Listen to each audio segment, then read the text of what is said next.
Quem não me conhece, mas acho que a maioria já me conhece, eu sou o presbítero Diego e nós iremos tratar nessa noite sobre o tema de Provérbios. Os irmãos já vieram aí dos dois temas iniciais, que foi o livro de Salmos, não é isso? E o livro anterior foi qual? Foi o livro de... O anterior foi Salmo, o primeiro foi Jó. Foi Jó. Que são dois livros que nós entendemos, eu acredito que vocês também aprenderam, que são livros poéticos, né? E Salmos também tem aquela particularidade que é um livro de música, de louvores, né? Em coração a Deus, vivido por um povo que viu a presença de Deus, sentiu as aflições, passou pela prova, teve vitória. Eles cantavam no momento de tristeza, cantavam no momento de alegria, cantavam passando pela prova, cantavam buscando perdão, como Davi fez no Salmo 51, se não me engano. E também o livro de Jó, que é mais do que um exemplo para nós, né? Aquela questão de que nós vemos nele um homem que foi persistente, até a última hora esteve lá com Cristo, até que Deus então mostrou para ele: olha, Jó, as coisas funcionam dessa forma, é por isso que eu estou fazendo isso contigo. Aí então ele veio e fala, entende o processo de Deus, e ele declara, né, que certamente o meu Redentor viria e me salvaria. Então, todo o processo de tantos salmos como quando nós vemos no livro de Jó, nós vemos que é um processo em que parte do início de um povo que está percorrendo um período de dificuldade, passa por períodos de alegria, passa por dificuldades, e Jó a mesma coisa, estava vivendo um período de alegria, estava prestando sacrifício, passou pela dificuldade, viveu a dificuldade, e no final nós vemos que a vitória chegou novamente à casa dele. E o livro de Provérbios? Quando nós falamos em Provérbios, nós podemos assimilar Provérbios com ditados populares. O que um ditado popular ele traz para nós? Ele traz para nós a ideia de que, nossa, faz sentido. Água mole, pedra dura, tanto bate até que fura. Você olha, faz sentido, porque quando a pedra realmente caindo, você vê aquela pedra quebrada, ao longo você vê a formação rochosa de uma cachoeira, você vê que ela tem essas fendas por causa da corrosão que a própria água faz. Então faz sentido esse ditado. E o Provérbios? Como que surgiu o livro de Provérbios? O autor? Quem é que poderia me ajudar? Quem foi o autor do livro de Provérbios? Não, escreveu a maior parte. A grande parte é atribuída a Salomão. A gente vai ver que também tem atribuições a outras pessoas, que inclusive há um grande debate se essa outra pessoa também não é o mesmo Salomão. E também, é claro, a mãe do rei Lemuel, que também tem alguns trechos que vai falar sobre de autoria dela, né? Mas vamos lá, a natureza e a utilidade dos provérbios. No início do livro, nós vemos que ele traz aqui um trecho de 1 Reis 4:32, que ele fala que compôs 3.000 provérbios e foram seus cânticos 1.005. Já fica a dica aí para uma questão. Esse livro ele é chamado Sefer Misli, o livro dos provérbios. O título do livro da Vulgata Latina é o livro de provérbios. Os hebreus chamam de Misli, na Septuaginta aparece como nome de Provérbios de Salomão, filho de Davi, rei de Israel. Então aqui há a definição de que é atribuído a Salomão, filho de Davi. Certo. Agora a autoria. Quando se fala, irmãos, em escritores, em autores de textos bíblicos, parte do princípio em que você não é cristão e não aceita a palavra de Deus. Imagina que você é cético quanto a isso. Aí você quer saber bem assim: tá bom, Salomão escreveu isso, mas baseado em que ele escreveu isso? Essa é a maior pergunta que os historiadores, os arqueólogos, historiadores mesmo que buscam, afinco, eles partem do princípio de que, primeiro, não existe Deus, não existe Cristo, não existe espiritualidade. Vamos dizer o que nós temos de físico. Por que eu falo isso? Porque a primeira coisa que eles vão buscar saber sobre questão de autoria é saber assim, de onde Salomão tirou isso? Não, ele pegou de alguém, ele buscou, ele copiou isso de algum outro povo que estava lá ao redor. Eles nunca vão partir do princípio de que foi uma inspiração divina. Eles sempre vão partir do princípio de que o autor buscou referências em outras culturas, em outros povos. Mas aqui o livro ele já começa defendendo a ideia de que Salomão ele não buscou não tem outra referência, porque as referências mais próximas que vai ter de Salomão estão à frente do tempo dele, que são quem? Nós na escola aprendemos um pouquinho sobre os pensadores e filósofos gregos, Sócrates, Aristóteles, Platão, que são os três ali, mas só que antes deles havia um povo anterior que era chamado, que aqui o livro vai citar, que estamos agora na página 63, não sei se o livro de vocês é igual ao que o Isau me passou, mas aqui está dizendo, Salomão viveu 500 anos antes dos 7 sábios da Grécia e 700 anos antes da era de Sócrates, Platão e Aristóteles. Então vamos lá, olha só a distância que ele viveu antes desses historiadores, desses sábios da época. A confusão, quando eu fui pesquisar sobre os 7 sábios, já começava na definição de quem eram esses 7 sábios. Porque, na verdade, a história vai dizer que eram 20. Eram 20 que, teoricamente, alguns filósofos da época que marcavam a história falavam, são esses 7. Aí outros, não, são esses 7. Não, são esses 7. Mas o que esses 7 sábios faziam? Eles criavam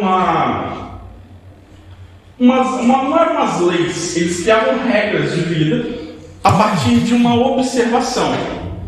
E a partir de observar o cotidiano, a vida, porque eles tinham tempo para isso. Porque o que eram esses 7 sábios? Normalmente, irmãos, eles eram membros de famílias que possuíam condições, principalmente eram filhos de pessoas que tinham condições, posses políticos importantes, e como eles não tinham nada para fazer, eles tinham tempo para poder ficar, pensar sobre a vida, analisar, assim como foi o Aristóteles, assim como foi o Platão, assim como foi Sócrates. Eles viveram uma era em que eles viram, imagina vocês, está lá, a Grécia Antiga, em que o povo está trabalhando, tem povos em guerra, tem povos sendo escravizados, mas ali estavam aqueles meninos que ainda jovem, não podiam ir para a guerra, alguns eram preservados porque eram membros de famílias importantes, e eles ficavam numa grande praça, que nós conhecemos, e Paulo mesmo foi nela, que era a praça chamada Ágora,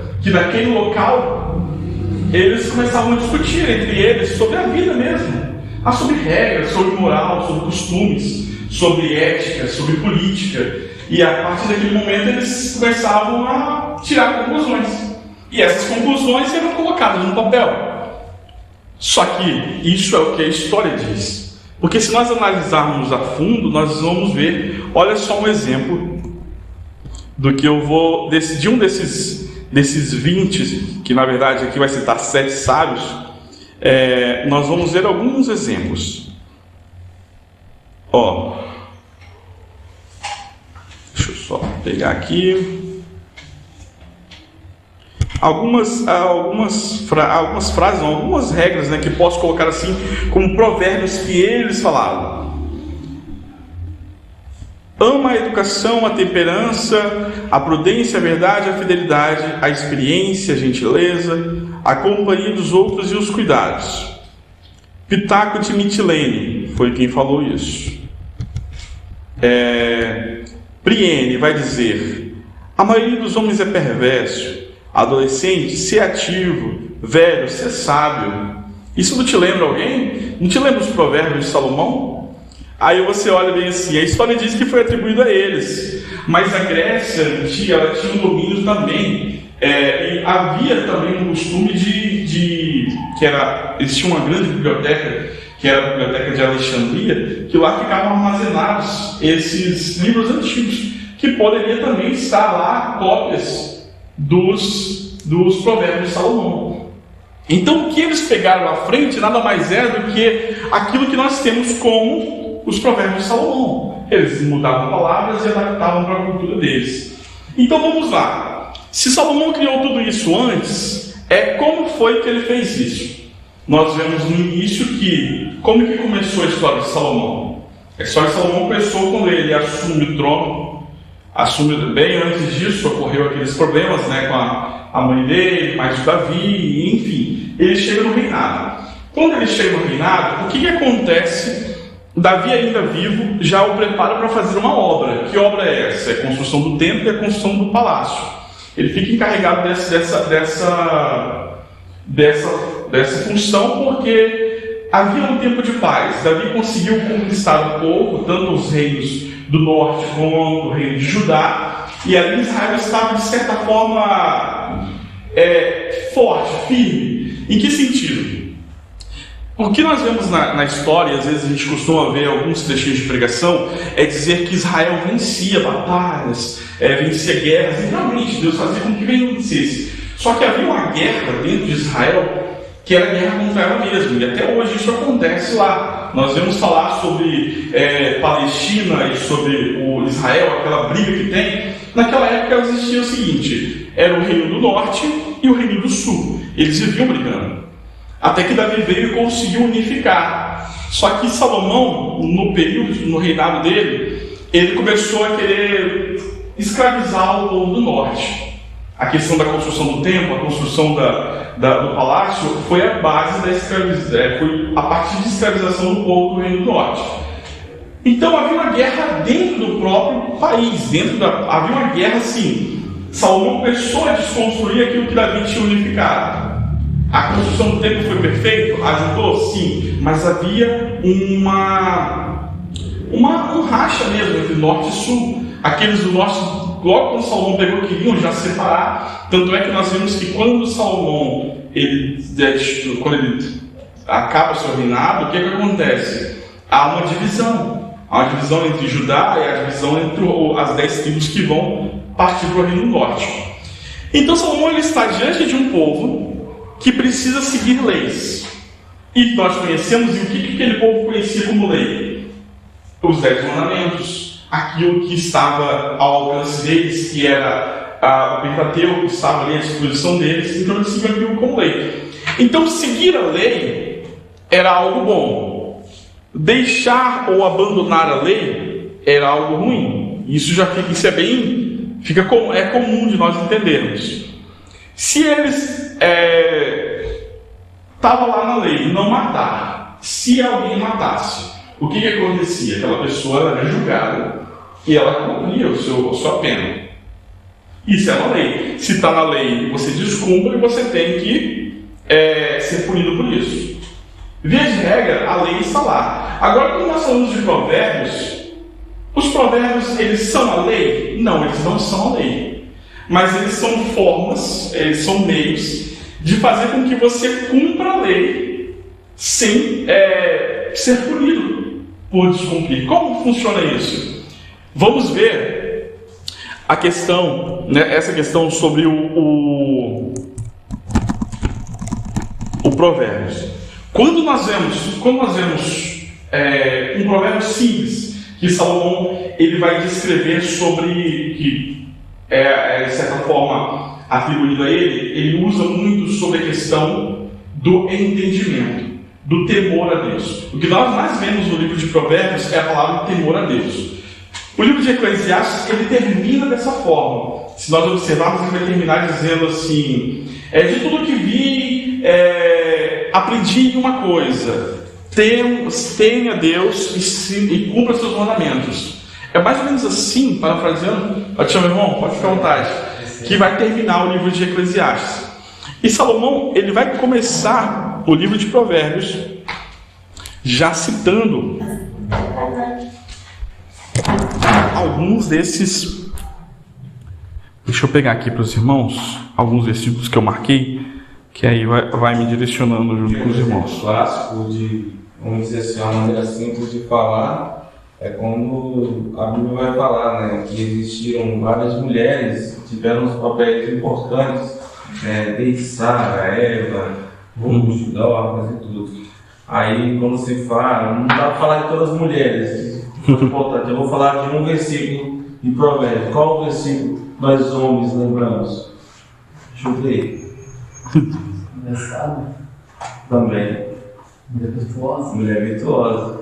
Ou seja, a gente abrange de uma maneira geral. Então eu estava lendo, a tradução estava interpretando da seguinte forma, eu não sei se é a linhagem de raciocínio correta. Talvez pegava todos os manuscritos escritos, peraí, como já lemos, já debatemos, vamos então assim deixar mais fácil para que o povo entenda. Aí vinha assim. A questão do Provérbios.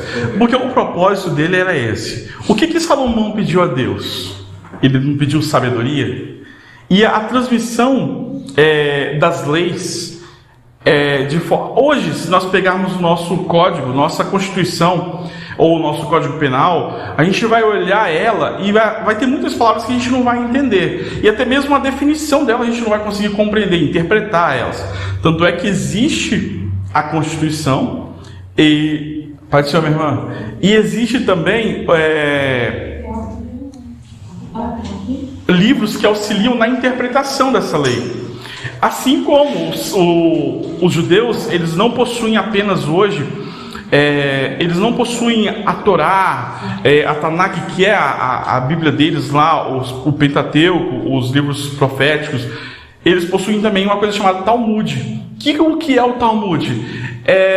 Escritos por rabinos que definem o que era a lei, ou seja, torna mais fácil para eles o que significa aquela lei. Então, a interpretação. E é justamente isso mesmo, Johnny, que quando nós falamos de provérbios, é algo para facilitar, de modo geral, o entendimento. No decorrer da lição, nós vamos observar que nós sabemos o que é parábola. Jesus utilizou delas de forma tremenda para poder facilitar, trazer aquilo que é difícil de entendimento de forma bem fácil, para que o povo pudesse absorver aquilo que ele queria dizer. Se Jesus vai falar sobre reino, o que ele vai usar? Ele pega e já traz um significado das 10 virgens. Então ele vai pegar algo que mas o que é a fé? A fé é como um grão de mostarda. É pequeno, mas ela floresce e cresce. Ou seja, era algo que, eu sou a videira verdadeira. Olha só, o que ele está... Então, quando nós observamos a questão de parábolas, nós estamos falando sobre comparações. Quem não lembra? O filho pródigo. A parábola do reino, a dracma perdida. Ou seja, é algo que ele estava... E ali nós vemos que ele começa a contar uma história. Há um enredo, há começo, meio e fim. O Provérbios, ele é como se fosse bem objetivo. São frases que definem de forma geral o que vamos transformar de forma bem aleatória aqui, o que significaria como poderíamos definir um provérbio? Definir agora, vamos criar um provérbio aqui agora,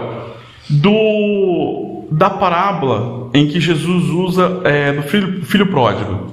O que nós vemos na narrativa? Nós vemos uma pessoa que estava dentro da casa do pai, pegou o que ela tinha por direito, saiu, perdeu tudo, voltou, o pai recebeu, abraçou, colocou ele dentro de casa e o recebeu novamente, com alegria no coração. Agora vamos pegar todo o enredo. Isso aqui foi só um esquema que eu falei, não vai ser esse o provérbio. O que significa tudo isso? O que esse texto significou para mim? O que ele significou? Fala aí, Johnny, uma frase. O que você poderia definir como todo esse texto que você aprendeu com ele? Eu vou falar um. Você já tem o que você precisa. Para que ele ia buscar o que você não precisa? É um exemplo de provérbio, entendeu? E é mais ou menos assim. O Salomão, ele observava algo, ele via acontecer, ele via jovens, ele via adultos, via crianças, via mãe, via pai, via idosos, e ele observava o modo de vida. Ele julgava muitos casos, assim como nós vemos aquele caso que é muito famoso, que é qual? O da mãe. Então, ao observar a rotina de um povo, ele consegue entender tudo que acontecia e traduzir isso em um pequeno versículo. O verso, no caso de Provérbios, como nós vemos que a questão da da mulher virtuosa, que aí nós vamos ver que não é tanto Salomão, né, que vai trazer essa questão, mas ele remonta uma grande história. É parte do princípio. A mulher sábia edifica a sua casa, a tola destrói com as próprias mãos. Poderia ter uma narrativa através disso aí. Peraí, então houve uma mulher que por algum momento, que mesmo poderia ter sabedoria e tudo mais, mas não, ela decidiu com as suas próprias mãos destruir o seu casamento, a sua vida. Ou vamos criar um enredo aqui. A mulher casada, tem o seu marido, o trabalhador, ela vai, trai ele e acaba com o casamento. Aí, ou seja, como que eu posso definir isso aí? A mulher tola destrói com suas próprias mãos. Entendeu? Não é isso que literalmente aconteceu, que eu estou falando, mas é uma suposição que podemos extrair de uma história, algo que podemos definir ela em simples linhas. Se você seguir isso aqui, nada vai acontecer. Ou seja, a sábia edifica a sua casa. Então o que é melhor? É ser tolo e destruir ou ser sábio e edificar? Então aquilo vai para nós. Assim, a ideia de Salomão era justamente isso, era trazer um enredo de uma história para pequenos versos de entendimento geral. Vamos seguir. Aqui vamos ter deixa eu localizar aqui. Nós passamos da página 63. Nós passamos da página... Nós estamos na página 64, nos últimos... Antes da palavra estrutura do livro, que é o que eu acabei de falar agora. O escritor afirmou que um provérbio é uma parábola concentrada e a parábola é uma extensão do provérbio de maneira ilustrada. Aí, qual é a questão? Aqui nós vamos ver um pouco da estrutura daquilo que veremos. Isso foi só uma introdução, bem grande, por sinal. O aluno estudará esse livro atentando para a seguinte estrutura. Aí que nós vamos ver como que a lição nossa é dividida. Para que servem os provérbios? A excelência da sabedoria, uma figura de Jesus Cristo. Capítulos 10 a 29, provérbios diversos. Os provérbios de Salomão nos dias do rei Ezequias. Os provérbios de Agur. Conselhos da mãe de Lemuel. A mulher virtuosa. E entendendo os provérbios dos capítulos 10 ao 29. Esse último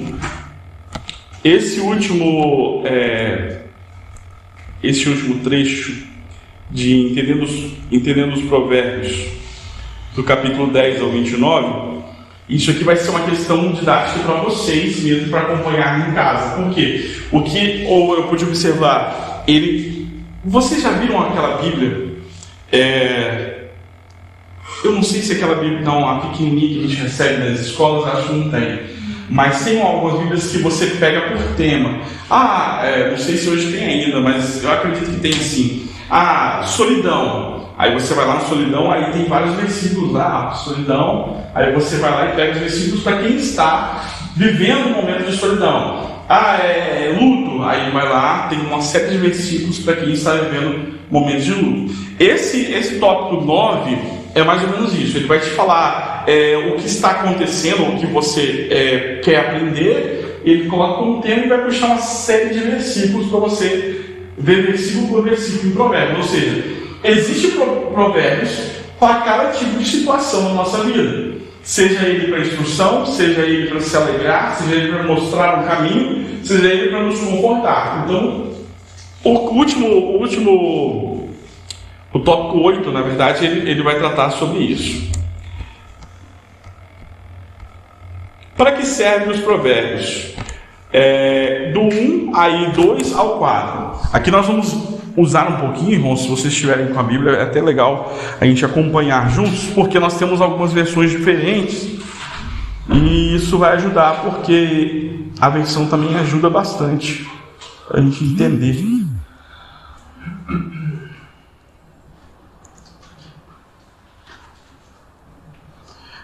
Para aprender a sabedoria, eu ensino. Deixa eu pegar aqui. Nos primeiros 3 versículos, o estudante encontra as razões para o uso do provérbio na vida das pessoas. Eu vou pegar aqui o livro de Provérbios e vou ler ele no primeiro capítulo e os primeiros versículos. Provérbios de Salomão, filho de Davi, rei de Israel. para aprender a sabedoria e o ensino, para entender as palavras de inteligência, para obter ensino do bom proceder, a justiça, o juízo e a equidade. Só esses 3 versículos, é claro que nós não vamos falar sobre todos os versículos de Provérbios, mas vamos lá. O que o livro já de imediato nos mostra, o que ele já quer nos mostrar aqui, o que você vai encontrar nesse livro? Ele demonstra primeiro a autoria, e essa autoria de Salomão nós vimos no início. Só vou ressaltar aqui para os irmãos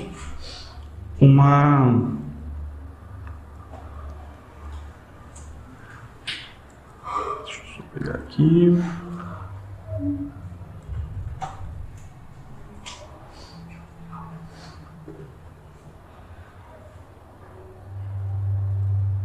É isso mesmo. Isso mesmo. Só que para me pegar aqui, versículo 2: para aprender a sabedoria e o ensino, para entender as palavras de inteligência. Em que sentido ele está dizendo? Para entender as palavras de inteligência. Peraí, Paulo, ele pregava muito a questão do entendimento. Aí, quando nós associamos entendimento com inteligência, a gente consegue chegar onde quer. O que significa? Não adianta você ler um versículo da Bíblia se você não consegue compreender. Porque é a mesma coisa que você ler uma bula de um remédio e não saber, e não te explicar ali o que aquele remédio faz ou como usar. Não vai fazer o menor sentido. Pega uma bula inteira, fala o que o remédio é, como ele é feito e tudo mais, mas não ensina a dosagem, não ensina como usar, da forma que usar, ou seja, não vai resolver o seu problema. Quando Salomão ele quer trazer os provérbios justamente para esse entendimento, ele está dizendo o seguinte: há palavras na Bíblia que é difícil, as leis são difíceis. Ele entendia isso como sabe que era. Então vou tornar mais fácil para que o povo todo entenda. Porque até hoje, se você for preso por algum motivo e chega lá na hora, você vai falar bem assim: não, eu não sei. Alguém vai dizer assim: não, o que você estava fazendo era crime. Mas aí você vai falar assim: mas eu não sabia que isso era crime. Isso não vai te isentar e não vai te... tudo bem, você não sabia? Tá bom, pode ir embora. Não vai colar isso. Por quê? Porque essas leis existem e é obrigação sua conhecê-las e saber o que elas significam. Então Salomão, ele viu esse problema em que tinha um povo que às vezes vinha até ele por coisas pequenas e porque não entendiam a lei. E eram casos que ele precisava julgar porque o pessoal não entendia. Ou seja, vamos colocar isso de forma que o povo possa entender. Então aí parte do momento, para aprender a sabedoria e o ensino, para entender as palavras de inteligência. Ou seja, vou colocar no povo aquilo que eles precisam aprender, aquilo que eles devem aprender. O que nós vemos na nossa sociedade hoje, aí trazendo agora, voltando quase 3.000 anos à frente desse tempo, acontece isso também, irmãos. Havia um grande problema nosso, na nossa sociedade, que era a questão do ensino, dessa estrutura que a gente está tendo aqui agora, de ensinar a palavra de Deus. Havia um retrocesso, se a gente colocar aqui, vamos voltar 15 anos atrás, não precisa ir tão longe assim. Havia uma grande dificuldade em você ter um curso como esse, em que você tivesse pessoas motivadas a aprender. E até hoje eu posso dizer que sim, porque senão nós temos uma igreja inteira aqui. Mas é claro que tem pessoas que têm dificuldade, mas a gente entende. Lógico que a gente tem que saber que o grande problema que impede de termos uma sala cheia é a motivação das pessoas em querer aprender. Então, mas só de ser ofertado já é um grande passo, coisa que não tinha. Vamos voltar um pouquinho no passado? Antes da reforma, antes de Lutero, o que acontecia? Chegava-se na igreja, pegava uma Bíblia gigante e fazia toda uma pregação em latim para o povo que falava inglês, que falava espanhol, que não entendia muito latim, para um povo que falava português, assim como nós aqui no Brasil também. E chegava-se na igreja bem depois já, mas da reforma, mas ainda assim pregava tudo em latim. E o povo, nossa, que maravilha! Olha que lindo, ele falando em latim. É a mesma coisa que pegar a pessoa, um americano, que começa a falar, pregar, então, nossa, que maravilha! Você não vai entender nada se você não conhecer o idioma. Por que fazia-se isso? Porque quanto menos o povo conhece, é melhor para quem? Para quem domina. Se quanto menos se conhece da palavra, mais eu posso manipular a ponto de fazer o quê? Em que ela caiba onde eu quero que ela caiba. Se, por exemplo, eu pegar a palavra toda de Deus está aqui, o povo não tem acesso a ela, não tem Bíblias em casa, a Bíblia que está é aquela grandona que tem na igreja. Alguém da sua família morreu, o seu tio morreu. Mas seu tio não ia para a igreja, seu tio não frequentava as missas. Eu estou falando da igreja católica. O seu tio não frequentava as missas. Ele não era assíduo, ele não tinha... Poxa, mas meu tio morreu, eu gostava tanto dele. Eu não queria que ele fosse para o inferno, eu não queria que ele fosse... você não queria que você fosse para o inferno? Então tudo bem. Você tem uma forma de você fazer isso. Como? Você tem que subir a escadaria de joelhos, chegar lá em cima, aqui está esse papel, você chega lá em cima, eles vão carimbar esse papel e vão colocar dentro da urna. A partir desse momento, o seu tio ele terá lugar no purgatório, que ainda não é o céu, mas é o purgatório, uma região que dali ele pode, se for uma boa pessoa e tudo mais, ele ter direito a chegar ao céu. Poxa, então ainda há esperança do meu tio? Ainda há esperança do tio. Mas, tudo bem, eu vou fazer, não, calma, tem um preço para isso. Tem um preço? Tem, você precisa, não é tão fácil assim. Aí pagava-se um valor que não era barato por um papel que quando chegava lá em cima tinha um outro representante da igreja que carimbava e a partir daquele momento colocava-se na urna e então o seu tio tinha acesso. Como era o nome disso? Indulgência. Era para as pessoas e foi um principal ponto em que Lutero bateu de frente com a igreja, que nós sabemos que foi a partir daqueles trechos de Paulo em que ele declara claramente que a salvação é de graça e o preço maior foi pago por Jesus na cruz, que ele bateu de frente com a igreja. A partir daquele momento houve uma cisão entre a igreja católica, que foi a época da reforma. Então, esse problema da indulgência existia. Por que existia? Porque as pessoas não tinham acesso à palavra. Se não tinham acesso à palavra, automaticamente elas estão lá. Se vai salvar, então eu vou. Se vai salvar, então eu vou. Agora nós estamos aqui, 500 e poucos anos depois, falando sobre um homem que viveu há 930 anos antes de Cristo, que foi Salomão, que ele identificou esse problema no povo e ele queria levar ao povo o conhecimento da palavra de Deus e o conhecimento das leis, para que ela fosse cumprida de forma coerente. Então, para aprender a sabedoria e o ensino, era preciso alguém colocar isso no papel e passar para o povo. E normalmente, o povo daquela época ele não sabia ler.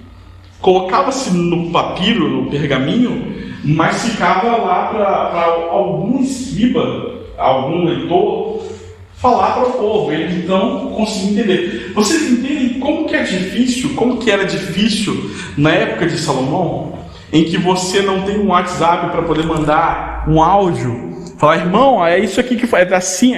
Você manda assim, irmão, não estou entendendo esse versículo da Bíblia. Irmão, o versículo está dizendo isso, isso e isso. Naquela época não tinha isso, não tinha. Mas até hoje não. A gente fala assim, alcoólico, se alcoolizar, né? Realmente não pode fazer essas coisas. Aí a pessoa fala bem assim, não, mas fulano é uma boa pessoa, toma só uma cervejinha ali, mas certo, não sei o que, entendeu? Aí fica aquela coisa ali assim, aí a gente vai falar depois assim. É verdade. Isso quando não falam que Jesus bebeu vinho, e aí? Não, Jesus matou todos os seus filhos, Jesus é pecador, e fica aquela coisa ali. Então, basicamente, só mudou como foi feito. Exatamente. Exatamente. Justamente que hoje nós evangélicos, nós temos umas dificuldades tremendas. Não sei se não sei assim, ou lá no Pombal ou Saúde assim, mas quando você vai pregar, falar de Jesus para alguém, as pessoas a maioria dos ímpios hoje vem do catolicismo. Parece que fizeram uma lavagem cerebral nas pessoas que criam um bloqueio nelas. É uma questão assim da pessoa querer viver a vida que quer viver, Exatamente. sem se doar por nada. Exatamente. A pessoa, aí vem aquela questão assim, mas Jesus faria assim, é como se eles colocam na situação como se Jesus fizesse aquilo dessa forma. Entendeu? Então, quando a gente vai falar para alguém que aquilo está errado, aquilo não está certo, aí vem aquela questão que nós chamamos de crentes. Exatamente. Né? Ou seja, aí vai parte do princípio de uma rejeição, né? Ou, na verdade, é o seguinte, é aquela questão de que eu não tenho que estar alinhado com o meu Deus. Aquele Deus tem que estar alinhado com o que eu quero. Aí você desfragmenta o cristianismo nesse sentido, em que você tira aquilo que Deus quer de você e coloca e só quer aquilo que de bom tem Ele para poder oferecer. E, se eu não me engano, eu vi alguém citar isso, que foi aquela Camila Barros, falando sobre, uma das pregações dela, ela citou a questão de que pare de ficar revirando os bolsos de Jesus, nesse sentido, em que você vai lá só pegar o que ele tem de bom e pega você, mas você não quer ele, você só quer o que ele tem de bom. Então, quando as pessoas estão nesse sentido, passando por dificuldades, a primeira coisa que elas recorrem quando não tem mais outra saída é a igreja, é alguém, alguma oração, é alguma coisa. Por quê? Porque estão precisando. Acabou a necessidade? Não preciso disso. Não, para quê? Não, deixa lá, outra hora eu vou. É sempre há um tempo a mais, há um distanciamento a mais. Não precisa, não precisa agora, não precisa ser isso. É que nem o fato de quando a gente vai confortar alguém, a gente fala, não, Jesus, Deus vai dar, Deus vai entrar com providência, né? Conforta a pessoa. Aí quando a gente chega no ponto assim, mas você tem que ser velho, senão você vai ficar em outro lugar, não.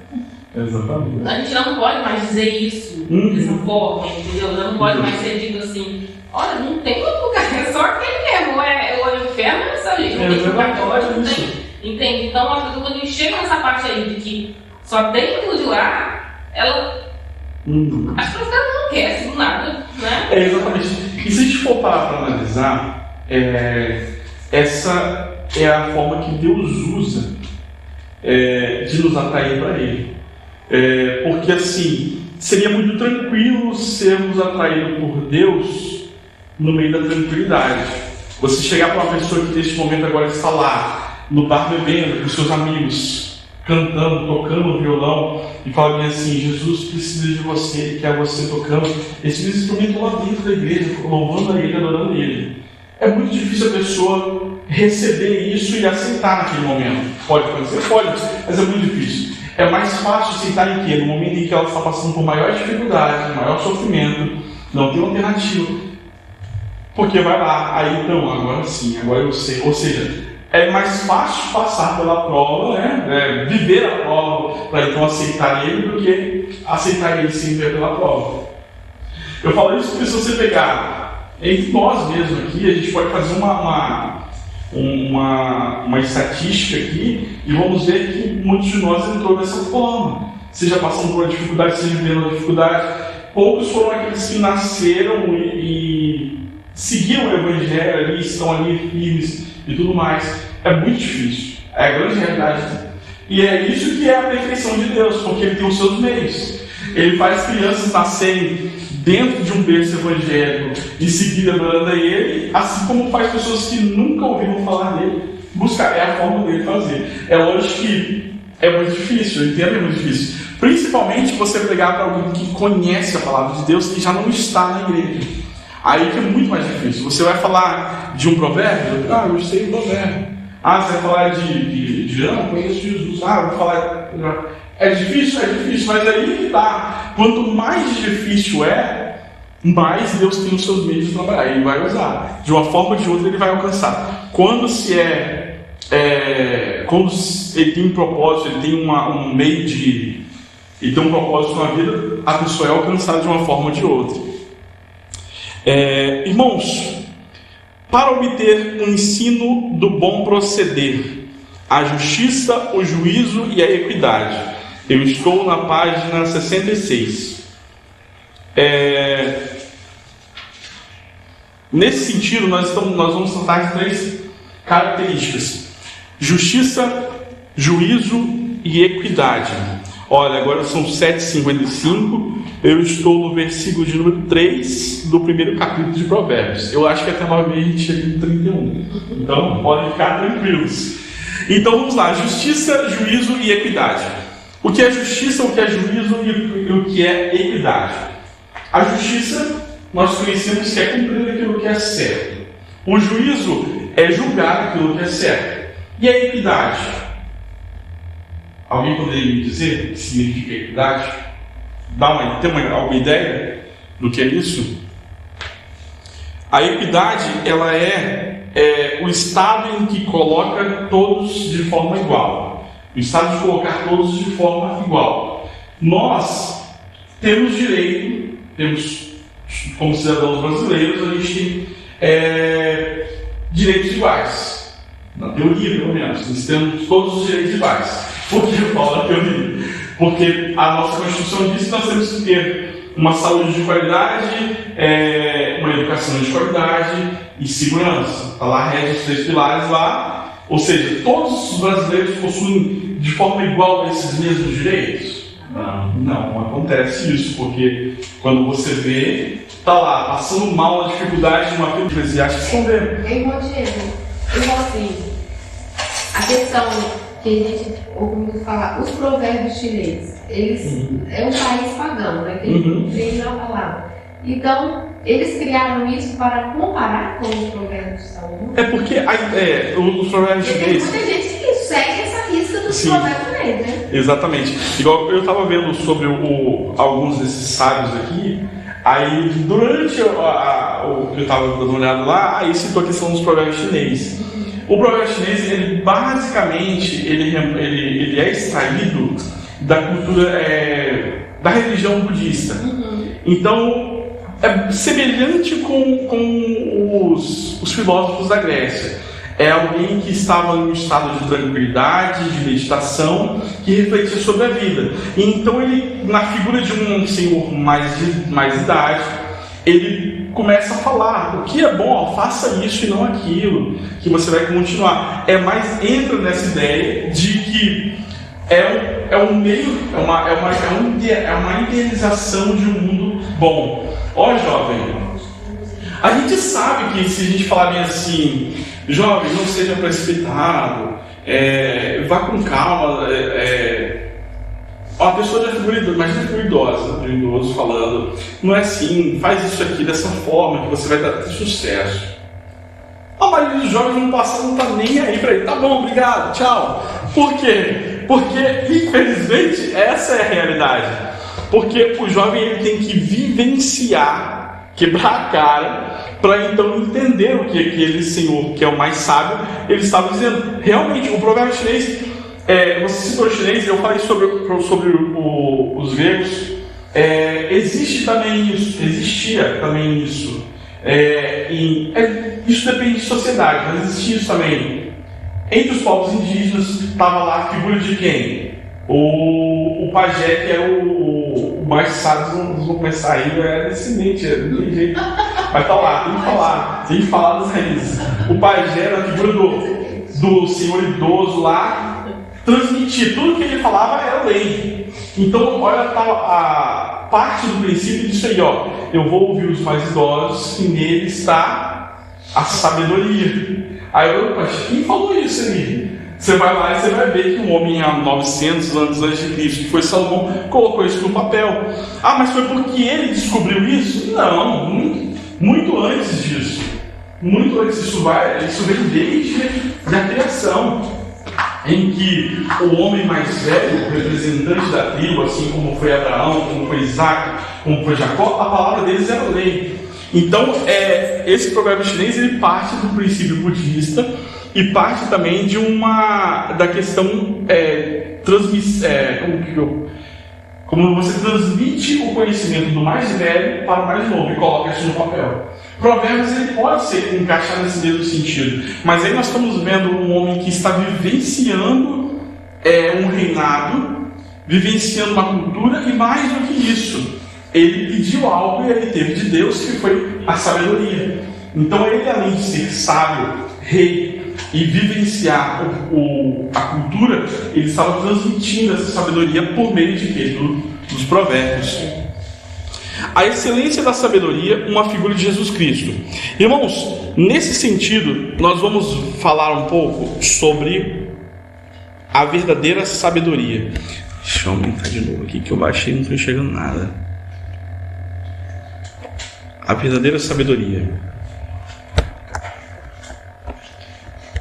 A pessoa que instrui através de todo o livro de Provérbios é aqui representada pelo nome de sabedoria. O estudante deve entender que a sabedoria que aponta para a pessoa de quem? Do Senhor Jesus Cristo. Ele é a primeira ideia de que se tem ao ler estes textos, e se tratam de obras de criação ou da lei de Moisés, bem como a revelação da Escritura. Deixa eu ver onde eu botei, não coloquei aqui. Li, mas não coloquei, mas vamos lá. Irmãos, Jesus, ele possui a sabedoria por excelência. Ele veio para nos ensinar de uma forma, se olharmos, a forma que enxergam Jesus é um homem que ele veio à Terra com conhecimento absurdo e grande demais. E ele pegou esse conhecimento absurdo que ele tinha e colocou de forma simples para que o povo pudesse entender. Pelo menos um pouquinho entendesse, porque a grande parte não entendeu o que ele queria do reino, só queria os milagres. Mas aqueles que pararam e entenderam o que ele queria, foi alcançado. Então Jesus, ele tinha conhecimento, ele tinha sabedoria, ele tinha inteligência, que eu posso atribuir como mesmo que conhecimento. Ele mostrou que ele tinha poder de curar, poder de fazer ressuscitar, poder de transformar, que ele fez isso com a água transformando em vinho. E quando nós vemos na leitura aqui, nós vamos observar que vai falar bem assim. Eu estou na página 68, no início dela, na primeira frase depois do ponto, que vai dizer aqui, ó: ele é o Logos, a palavra, a sabedoria de Deus, o mediador, em quem todos os tesouros da sabedoria e do conhecimento estão ocultos. A palavra Logos, ela vem de quem? Quem foi o homem que definiu essa palavra? Há uma grande discussão, mas eles deixaram que foi Aristóteles. Aristóteles foi um filósofo grego que relatou essa ideia de Logos. E o que é Logos? O Logos, o que ele definiu, o que ele colocou no papel? Logos é isso. Ele colocou que Logos é aquilo que nos faz diferente dos animais. O que os animais possuem e o que nós possuímos? Nós possuímos entendimento, nós possuímos lógica, nós possuímos um conhecimento, então isso é Logos. O que é Logos? Aí a segunda definição deles. Logos é uma força que tem poder, que não sabemos de onde vem, mas ela existe, mas que tem o poder de causar uma transformação na vida da pessoa. O que ele queria dizer para aquela época? Ele queria dizer que você é uma pessoa que, se não possui conhecimento e você adquire Logos, automaticamente você vai possuir conhecimento. Se você é uma pessoa que você não conhece e não sabe as coisas que estão ocultas, quando você possui o Logos, quando você adquirir esse Logos, você então vai conhecer tudo. Então Aristóteles ele definia Logos como algo que ele não sabia o que era, mas que existia e que poderia ser algo que poderia transformar a vida de qualquer pessoa, porque através do Logos você iria ter um entendimento das coisas e através desse entendimento ser transformado por ela. Johnny, pega a Bíblia no livro de João, João capítulo 1, versículo 1, que João, que era um homem inteligente, precisava falar para quem? Para as pessoas que estavam falando de Aristóteles, que era grego. E João ele direciona a carta de João, o Evangelho de João, aos gregos. E olha como ele começa a palavra. Pode ler. Em princípio era a palavra, e a palavra estava com Deus. Minha versão atualizada. Sim. E a palavra era Deus. Este estava em um princípio com Deus. Todas as coisas foram feitas por Ele, e sem Ele nada do que foi feito se fez. Amém. No princípio era a palavra. Nós, portugueses, aqui está escrito palavras. Sabe o que estava escrito para os gregos? No princípio era o Logos. E o Logos estava com Deus. Aí, quando o grego ele pega esse livro e começa... Como assim? Ele sabe quem é o Logos? Olha a narrativa do texto. Continua. Olha a narrativa do texto. O João está chamando a atenção de um grego a conhecer o Logos. Vai lá. Nele estava a vida, e a vida era a luz dos homens. E a luz brilha nas trevas, e as trevas não o compreenderam. Houve um homem enviado por Deus, cujo nome era João. Pode continuar. Este veio em testemunho para dar testemunho da luz, para que todos os homens, através dele, pudessem crer. Ele não era luz, mas foi enviado para dar testemunho da luz. Essa era a verdadeira luz, que ilumina a todo homem que vem ao mundo. Ele estava no mundo, e o mundo foi feito por intermédio dele, e o mundo não o conheceu. Ele veio para os seus, e os seus não o receberam. Mas os muitos que o receberam, a eles deu o poder de se tornar os filhos de Deus, aqueles que creem em seu nome, os quais não nasceram do sangue, nem da vontade da carne, nem da vontade do homem, mas de Deus. E a palavra se fez carne e habitou entre nós. E nós contemplamos sua glória, como a glória do unigênito do Pai. Amém. Ele termina nesse ponto, que ele vai falar bem assim.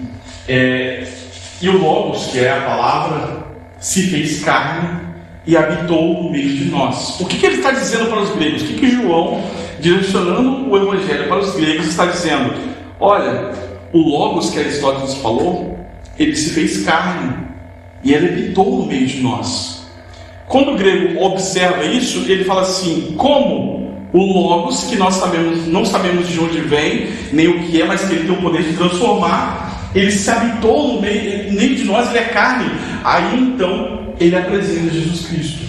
Olha só o que João fez, a intenção dele de mostrar quem? Jesus, que era o ser que fazia o quê? Transformava, por onde ele passava ele transformava, o que ele tinha para oferecer ele transformava, e aí quem estava lá para receber, recebia o que ele tinha para oferecer. Se você fosse buscar sabedoria, você saía de lá com sabedoria. Se você fosse buscar alimento, você saía de lá alimentado. Se você fosse buscar uma cura, você saía de lá curado. Ou seja, nesse enredo, o João está apresentando aquilo que Aristóteles não conhecia. E o que isso tem a ver com Provérbios? Quando ele fala que, quando está falando aqui, ele remonta a Jesus, é justamente isso. O que Salomão está fazendo ali? Salomão está mostrando um pouco da sua sabedoria para que o povo conhecesse as leis. O que Jesus está fazendo? Jesus está mostrando que ele é a sabedoria e ele está no meio do povo. Porque quando Jesus veio, ele não veio para poder salvar aqueles que estavam no tempo corrompendo ele, que se chamavam e eram os ditos doutores da lei. Não, ele fez o quê? Ele foi para o meio do povo e disseminou a sua sabedoria no meio do povo. E aqueles que o conheceram e receberam foram transformados por ela. Então olha só, quando o livro ele nos mostra essa questão de Jesus, a verdadeira sabedoria, ele está dizendo justamente isso, que é aquele que habitou em nosso meio, e o seu poder é tão grande que neste momento ele está em nosso meio fazendo justamente isso, transformando aquilo que não é conhecimento em conhecimento, aquilo que eu não sei naquilo que eu passo a saber e passo a compartilhar, porque nada mais é, irmãos, que o propósito eu tenho absoluta certeza disso, que é o propósito desse curso, é fazer com que todos nós nos capacitemos para poder passar adiante isso. Seja, não quer dizer, eu vou estar em algum outro local pregando a palavra, sim, mas eu também estarei na minha casa passando ensinamento para o meu filho, para minha filha, aquilo que eu aprendi aqui. Ou seja, essa é o grande objetivo do curso. O grande objetivo do curso é fazer com que você adquira conhecimento e transmitir. Porque se ficar só para nós, ele morre, o conhecimento ele morre junto com a gente. Porque se não for transmitido, de nada adianta a gente conseguir estar aqui. O objetivo dele também é quando alguém estiver pregando e citar algum provérbio, você vai dizer, esse provérbio eu conheço, eu aprendi sobre isso. Peraí, a história de Jó, peraí, não, aí eu entendi a história de Jó lá. Eu vi os detalhes, cada detalhe, eu vi o motivo, o entendimento de Jó, e assim por diante. Tópico B vai dizer, a sabedoria ensina a obediência ao Senhor. Do 3, aí é o capítulo 3, do 1 ao 35, e ele separa alguns versículos aqui no livro, que é o apelo para confiar no Senhor e honrá-lo com os nossos bens, no versículo do 5 ao 10. Honra o Senhor com seus bens e com as suas primícias de toda a tua renda, e se encherão fartamente os teus celeiros e transbordarão de vinho os teus lagares. Aqui é uma instrução sobre a questão do dízimo, da oferta. A instrução contra a disciplina. Filho meu, não rejeites a disciplina do Senhor, nem te enfades da sua repreensão, porque o Senhor repreende a quem ama, assim como o pai ao filho, a quem quer bem. E a sabedoria instruindo como pai. Aqui ele já vai para o capítulo 4, que ele vai tratar sobre a questão do pai.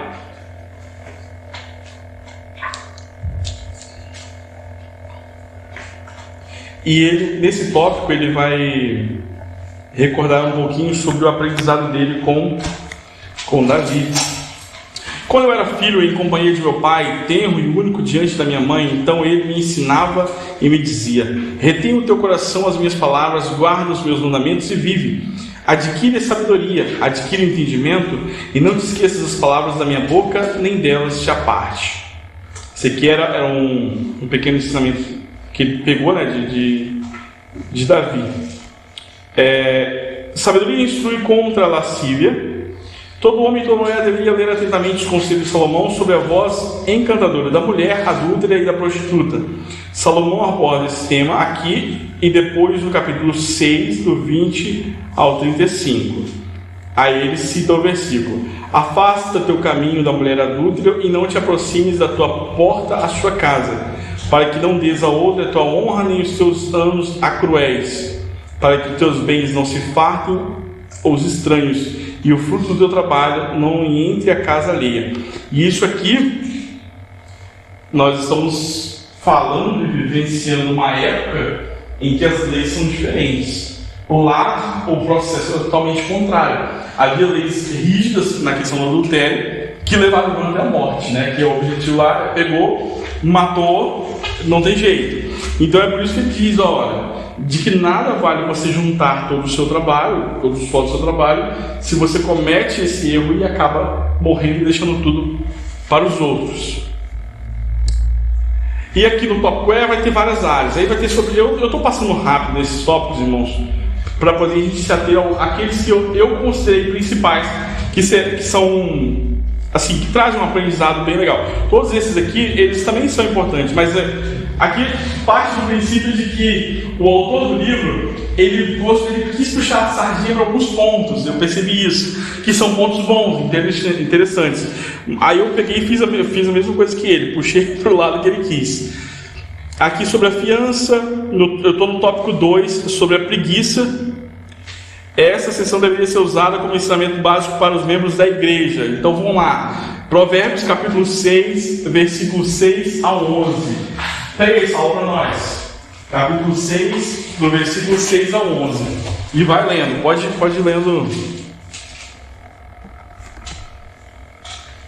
6 ao 11? Capítulo 6, do 6 a 11. Vai ter com a formiga, ó preguiçoso, olhe para os seus caminhos e sê sábio, a qual não tem superior, nem oficial, nem dominador. Prepara no verão o seu pão, na cega junta o seu mantimento. Ó preguiçoso, até quando ficarás deitado? Quando te levantarás do seu sono? Um pouco de sono, um pouco tosquenejando, um pouco encruzando as mãos para estar deitado. Assim te sobrevirá a tua pobreza como um ladrão, a tua necessidade como um homem armado, um homem de Belial, um homem vicioso, anda em perversidade de boca. Amém. Então, ou seja, ele está tratando sobre a questão do preguiçoso. Ele pega o preguiçoso, né, na figura de quem ele mostra, olha as formigas, olha como elas trabalham se preparando para os períodos de inverno, colhem para poder estar preparado para lá na frente. Ele pega o ensinamento básico, todo mundo vai ver formiga carregando suas coisas, carregando as folhas. Então, nesse sentido, ele está pegando aí, o que ele quer dizer para ensino, para a igreja? Para a igreja, em que sentido ele está falando? Ensina para os membros da igreja. Eles não são preguiçosos? Não, ele quer dizer em que sentido? Em que há um propósito para nós em estarmos aqui, e que muitos de nós não estão fazendo. E eu posso me incluir no meio deles. Sabe o que é? É que esse carregar de folhas para se preparar para o inverno, a gente traz a questão de que o que nós estamos fazendo, porque a formiga vai lá fora, pega a folha e traz para dentro da casa dela, e nesse da comer dela lá embaixo. Mas qual é o objetivo? O objetivo nosso seria de ir buscar mantimento, mas não é alimento, não é algo para trazer para dentro da casa. Remonta a ideia de que buscar almas que estão sedentas para trazer para dentro da casa. Para quê? Para que no período de inverno, o que seria o período de inverno de forma figurada? Seria o juízo final, seria a época em que tudo cessaria e que não teria mais tempo para buscar nada. Então isso aí remonta à igreja no sentido de que vamos buscar almas que precisam, que são sedentas, e trazer para dentro da casa. Casa de quem? Casa de Deus, né? A casa da igreja.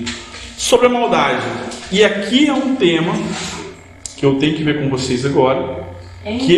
Sim. Sobre essa questão da preguiça do preguiçoso, só dentro da igreja ou de modo geral? Então, assim, ele trata a ideia dele. Lembra que a gente fala sobre a questão de que os provérbios ele é uma frase que remonta de forma geral mesmo. Ele pega tanto uma ideia de um sentido quanto de outro. Mas é justamente isso. Ele está usando o preguiçoso, justamente quando você não está. Você sabe que se você não produzir nada, aí vamos botar na questão financeira, vamos botar assim, se eu não sair para trabalhar, eu não vou receber. Se eu não receber, como que eu vou me manter? É a mesma coisa, peraí, observa as formigas, elas estão trabalhando para poder ter o que comer. Então também remonta a ideia pessoal, uma questão pessoal. Aí você pode colocar em questão financeira, em questão diversas aqui. Eu posso colocar, por exemplo, eu posso considerar um preguiçoso porque você também, Jorge. A gente não está se exercitando, a gente não está cuidando do nosso corpo. Aí que tempos ruins são esses? Você fala da faculdade sua, da minha faculdade. Olha só. Por quê? Imagina só. Aí vamos pensar. Agora vou usar para fazer analogia em relação ao inverno das formigas ali. Quando chegou o coronavírus e começou a falar bem assim, idoso, diabetes, hipertensão. Quando gordinho lá apareceu, rapaz, eu não acredito, até a gente está no meio disso. Você entendeu? Por que assim? Aí o que eu falei? Eu preciso emagrecer. Porque eu, peraí, opa, até o. Aí começou a ir, um internado, outro internado. Entubado, rapaz, se vier os caras, você ficava com medo. Aí beleza, peguei o coronavírus. Pensa no medo. Puxa, tô morto agora, acabou. Porque você tem a mesma coisa que você aí, e agora? Lógico, graças a Deus foi tudo tranquilo, mas assim. O medo veio, por quê? Porque eu não trabalhei para poder estar tranquilo, estar magro lá, saudável. Não, pode vir, sou atleta, não é isso? Aí foi igual o camarada ali no quartel, tinha academia e tudo, o rapaz de novo morreu de infarto. Aí, ó, tá vendo? Mas em relação sobre o SUS, é no âmbito geral também, todas as nossas áreas, tanto profissional quanto material quanto espiritual. Vamos trazer para a área secular nossa. Se eu me acomodar, não for para a escola, não me buscar conhecimento, eu vou fazer um ensino médio e vou ficar estagnado. Agora, se eu vou estudar, se eu for procurar fazer um curso técnico, procuro fazer um Enem, ver uma faculdade, vou almejando mais e mais conhecimento, a tendência é o quê? Eu me chegar num patamar lá em cima, entendeu? E servir a Deus da mesma maneira. Então, isso é de âmbito geral, a mesma coisa é nós, né? Nós, pai de família, a gente não trabalhar, é feio. A minha mulher que pode escolher lá em casa. Tem casa que é assim, né? A mulher pode escolher lá em casa. Não, eu que mando aqui, não. Tem essa brincadeira, mas o negócio é sério. Mas a gente tem que trabalhar para a gente poder comer. Então a gente está fazendo o quê? Está adquirindo conhecimento aqui, para quando chegar uns caboclos aí, tentar enganar a gente, né? E a gente não deixar se enganar. O meu sogro, ele conta uma coisa que aconteceu quando ele estava pastoreando, que tinha uma família que servia dentro da igreja, né? Só que não tinha estrutura bíblica. Aí os testemunhos de Jeová foram até a casa dessa família, né? Aí o que eles fizeram? Pastor, por favor, dá uma passada em casa aqui. Senão o rapaz vai ganhar nós pra eles. Aí meu sogro foi lá, chegou lá e, querendo ou não, quando tinha alguém para bater de frente com eles, eles redam o pé, eles vão embora. Aí meu sogro foi em cima da Bíblia, foi e conversou com eles rapidamente e foram embora. Ou seja, se não tivesse um pastor, se tivesse um pastor ocupado, a gente tem esse conhecimento, a gente está estudando para ter esse conhecimento. A gente, quando chegar nessa situação, a gente sabe, opa, está errado. Esses dias foi ouvir um pastor renomado pregando, ele pregou perfeito, só que tinha uma heresia. Eu não absorvi para mim. Eu falei para o meu pastor, pastor, e ele? Aí o pastor falou, isso está errado, não é correto. Mas de forma nenhuma quis escandalizar mais, e depois teve a oportunidade de o pastor fazer um comentário, não fazendo o pastor se envergonhar, mas dando um retorno do que havia sido dito. Então é bom sempre ter conhecimento, adquirir conhecimento, não é demais. Entendeu?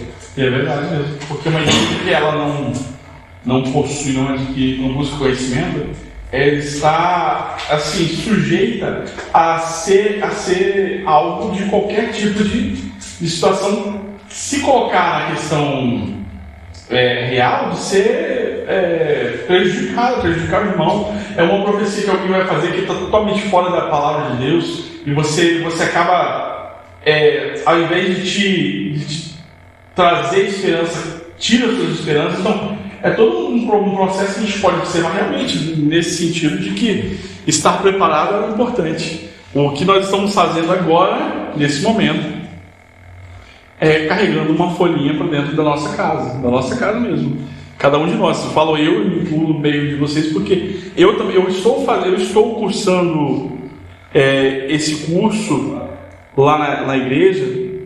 Esse aqui é o básico, não é isso? É o básico esse. Eu estou finalizando o básico lá também. Esse básico eu já comecei umas 5 vezes. Eu acho que desde quando eu estava aqui nesse ministério também, na época que a gente começou, a gente fez uns 5 livros, eu acho. Aí não deu continuidade porque o pessoal vinha de Soretama, de Linhares para aplicar aqui, não deu certo. Mas a gente vai fazendo, graças a Deus eu vou terminar esse básico agora. Mas aí vem a questão dos terminais, né? Eu falto 8 meses, um ano e 2 meses mais ou menos para terminar o bacharel em teologia também, que eu interrompi para poder fazer outro que eu estou fazendo agora, que é de química, mas eu vou terminar. A menina que diz para mim, ei, você vai vir terminar ou não vai? Que fica trancado, né, lá, né? Estou fazendo, ou seja, eu estou pausei um, comecei o outro, e esse aqui eu estou terminando. Faltam só 5 livros ali. Esses tópicos principalmente esse a gente viu logo no início, na época lá, eu estou recordando ele, que é um tópico muito bom. Eu gosto desses livros poéticos. Irmãos, sobre a maldade, nós estamos na página 71, capítulo 6, 12 e 19. E aqui eu gostaria de chamar a atenção para vocês que o autor ele usou a página 71, a página 72, a página 73 e até chegar à página 74, metade da página 74, para defender um ponto de vista dele, tá, irmãos? Porque ele coloca aqui, ó, o homem de Belial é o homem de Belial, o homem vil. É o tema dessa parte de Provérbios. E aqui ele vai associar Belial a um demônio específico. Que aí, irmãos, eu vou colocar aqui os 3 autores que ele colocou e os irmãos tirem as suas conclusões.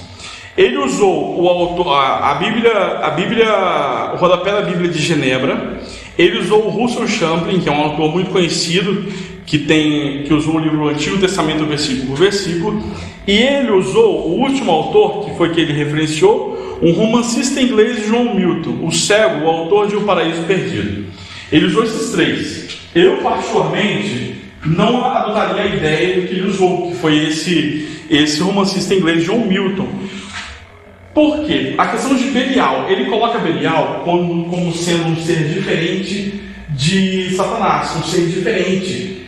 E a Bíblia, tanto a comentário de Genebra como o Champlin, eles destacam que Belial aqui, nesse sentido, ele trata sim do adversário, ele trata sim do próprio Satanás, e ele trata sim de alguém que o termo hebraico diz que é a iniquidade e a indignidade. E vamos ler o texto. Deixa eu pegar aqui no capítulo 6, versículo 6, que aí a partir do texto a gente vai falar um pouquinho sobre ele. 12:9. Perverso e vil é o que anda com a iniquidade na boca. Aí o outro texto, ele vai tratar sobre a questão de Belial. Não é isso? Deixa eu pegar aqui. Isso aí. Na Almeida Revista e Corrigida fala: o homem de Belial, o homem vicioso, anda em perversidade de boca. Eu estou lendo a versão nova atualizada e estou lendo a versão Almeida Revista e Corrigida junto aqui ao mesmo tempo. Olhos cheios de orgulho, língua mentirosa, mãos que derramam sangue inocente, coração que faz planos perversos, pés que se apressam a fazer o mal, testemunha falsa que profere mentiras e o que semeia discórdia. A Bíblia de vocês, versículo 12, versículo 13 diz: pisca os olhos, arrasta os pés e faz sinal com os dedos. Mas o versículo 12, que é o que eu quero deixar destacado, na de vocês, está como? Está falando Belial ou está falando perverso? Belial, a de vocês deve ser a Almeida Revista Corrigida, né? Aqui também tem a corrigida. Ou seja, a nova Almeida Revista atualizada, ela está dizendo que é perverso e vil. O hebraico, ele vai tratar justamente isso. Ele vai falar que é a indignidade ou a iniquidade.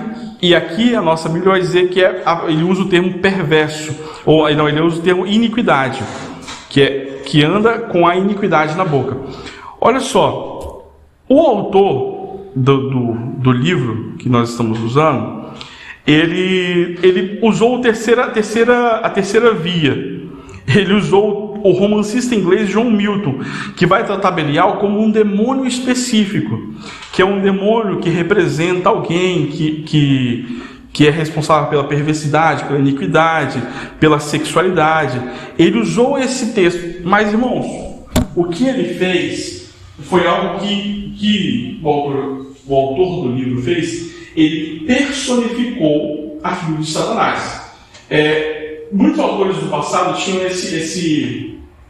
essa forma de tentar levar o conhecimento das pessoas da academia que não queriam saber de Deus. Eles tentavam tratar de forma mais didática. Então eles criavam um personagem e colocavam: esse aqui é Belial. Aí colocavam ele responsável por isso.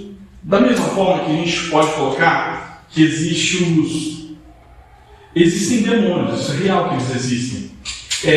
Só que a tradição dessas religiões africanas, nós já ouvimos falar sobre o Zé Pilintra, sobre o Exu Caveira, sobre o Tranca-Rua, exatamente. São personificações, mas não quer dizer, irmãos, que o demônio se chama Tranca-Rua, aquele cara, não quer dizer isso. As pessoas que deram esse nome a ele, vocês estão me entendendo? Ele é nada mais nada menos que a personificação do próprio Satanás. Ele está ali, amando Satanás, seja lá qual for o nome que é chamado, mas ele está ali para fazer. O que o autor fez é justamente isso. Ele pegou o Belial e colocou como sendo alguém personificado que é responsável por isso. Mas não quer dizer que é o que nós tratamos. Nós, a igreja pentecostal, trata isso como real. O que nós tratamos realmente é o que nós nos apegamos na questão dos comentários bíblicos, daqueles que estudaram já antes de nós, que trata sobre a iniquidade e trata também sobre a indignidade, aquele que pratica o mal. Digamos dessa forma que ele é o demônio. Aqui ele quis colocar. Ele usou também como, olha só, o primeiro a despertar no abismo, eu estou lendo a página 72, no meio dela está dizendo ali, o primeiro a despertar do abismo ao lado de Satanás foi Beelzebul, seguido por Moloque, Camus, Baalim, Astarote, Tammuz, Dagon, Rimon, Osíris, Íris, Horus. Ou seja, ele criou uma narrativa aqui. Vocês estão entendendo que o autor, ele criou eu posso dizer que ele fantasiou isso. Não existe nenhum trecho da Bíblia falando que eles saíram nessa ordem do inferno. O autor ele fantasiou e quis colocar no livro, lá no romance dele, que eles saíram nessa ordem, fizeram isso e aquilo outro. Mas não é que é o que nós devemos seguir como realidade. Mas o que essa parte está dizendo para nós? O que o provérbio de Salomão, no capítulo 6, quis tratar conosco? Sobre advertência contra a maldade. Ele pega que aquele que pratica o mal merece tal coisa. Se você praticar o mal, você vai receber o mal em troca. Vamos seguir? Página 74. Bom dia. Oi? Eu confesso que quando eu disse que eu achei uma bobagem tão grande, tá falando isso aqui. Sim, eu também achei. Eu só vou deixar claro aqui para vocês isso. Mas quando eu li, eu falei, poxa, o autor ele tinha vários os outros dois tópicos para pegar ali, citar maldade, citar iniquidade, mas ele quis pegar esse romance. Você lê uma obra dessa, você consegue enxergar um pouco a questão do mal. Não é errado você ler e tal, você extrair, mas você tomar isso como a verdade e aquilo é o certo. É igual eu estava lendo um livro sobre quem foi o autor, foi aquele C.S. Lewis, que é O Grande Divórcio, o nome do livro.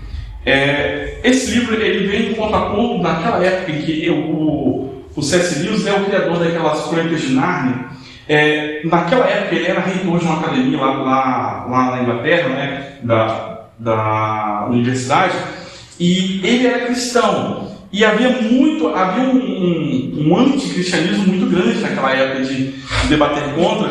Aí teve um autor que criou O Grande Casamento, um livro chamado O Grande Casamento.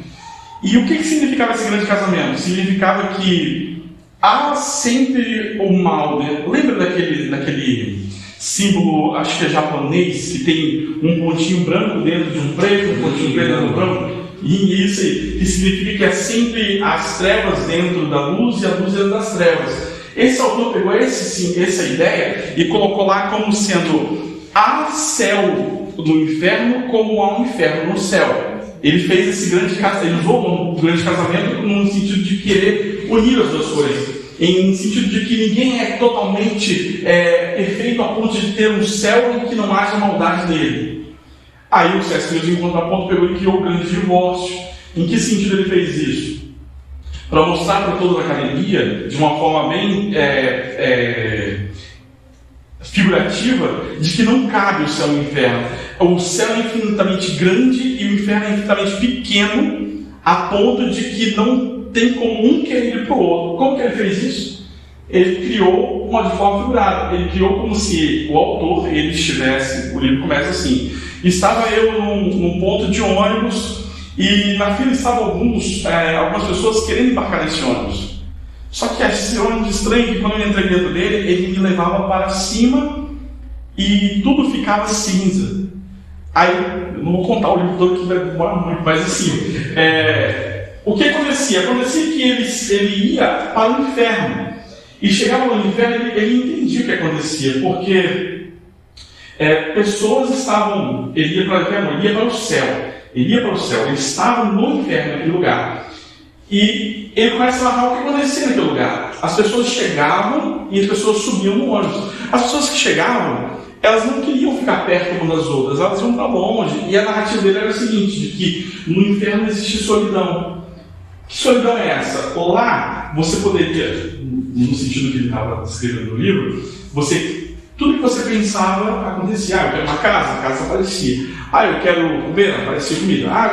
Tudo aparecia. Nesse cenário perfeito, de que tudo que você quer você tem, você nunca vai querer ficar perto de outra pessoa, você vai querer ficar distanciado, porque você tem tudo. Não preciso ir para uma farmácia, não preciso comprar nada. Então, cada vez mais. E lá no inferno, então, as pessoas se distanciavam muito uma das outras. Só que lá no céu havia um contraponto, que havia mais união, e as pessoas estavam felizes lá. E lá embaixo havia solidão. Aí ele começa a mostrar que as pessoas, nesse termo figurativo do livro, eles estão entrando no ônibus em direção ao céu, mas eles estão onde? Eles estão no inferno. Quando eles chegam lá no céu, ele usou esse livro. Quando eles chegam lá no céu, a pessoa mais próxima sua ia te buscar, chegar lá para te receber. E qual era o papel dela? Te convencer a ficar no céu. Porque lá você podia ficar ou ir embora. E quando as pessoas, fica aqui, que aqui é bom e tudo mais, eles começavam a mostrar as belezas e tudo mais, chegava a certo ponto, não quero, não gostei desse lugar, não quero, e voltava para baixo, voltava para o inferno. E nesse sentido, ele estava vendo a caminhada, cada um tinha um problema que o fazia voltar para o inferno. E a ideia do livro é mostrar justamente essa, que aquele que está no inferno, ele está lá porque ele quer estar lá. Porque se eles quisessem estar no céu, ele nem ia lá para o inferno. Então, aí usa esse contraponto, né? Que não, no céu não tem lugar para o inferno. Mas é um livro assim, você começa a ler ele, quando chega na metade do caminho, você fala: peraí, não estou entendendo bem. Aí você tem que voltar um pouquinho, aí quando chega no meio do caminho, você, pelo menos eu, né? Deixei lá umas 2 semanas, parar, depois que eu voltei a ler, não, quero terminar. Aí no final ele ficou bom. Mas assim, é uma fantasia, entendeu? Ele criou uma fantasia para poder explicar alguma coisa. Esse autor fez a mesma coisa. Ele criou uma fantasia para explicar algo, mas não quer dizer que nós, como igreja, não, isso não é a realidade. A Bíblia não mostra que isso é a realidade. É apenas o autor que achou interessante e quis colocar para a gente poder ver. Sobre a mulher adúltera, e aqui ele vai citar a mesma forma que a gente citou antes. Novamente, a semelhança do capítulo 5, do 3 ao 23. Salomão volta a falar dos perigos e dos encantamentos da mulher adúltera. Salomão observa que da janela de sua casa viu entre os jovens uns que eram carentes de juízo, que vinha pela rua, junto à esquina da mulher estranha, seguia o caminho da sua casa, e eis que a mulher sai ao encontro, com vestes de prostituta. Salomão descreve a sutileza da mulher adulta. Ou seja, ele está mostrando como ocorre essa questão da sedução e o que é preciso fazer para se afastar disso, né? Parte 3, irmãos. Agora, no 8h53, eu estou na parte 3. Não chegaremos até 9h30, tá? Vamos ficar... Todos estão cientes disso, né? Mas finalizaremos até antes disso. Provérbios diversos. Que aqui, o livro de Salomão, o livro de Provérbios de Salomão, ele pode ser colocado como divisões, em que existem provérbios de instrução, provérbios de... a maioria é instrução, mas são provérbios para jovens, provérbios para esposa, provérbios para o marido, provérbios para crianças, provérbios para como tratar crianças, qual é